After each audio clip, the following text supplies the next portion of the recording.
Olha o torresmo. Torresmo para a festa de hoje.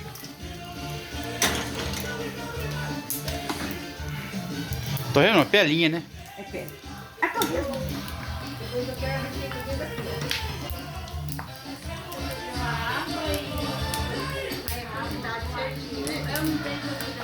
Você põe a sóis. Não, então eu quero saber o que você põe na massa pra massa não ficar.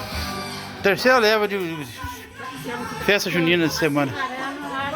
E eu congelei e ficou normal. Congelei no micro-ondas porque ficou normal. Ficou normal. Aí vou ficar aqui mesmo? O bacon é. O seu óleo mantém moer. Porque tinha um lá.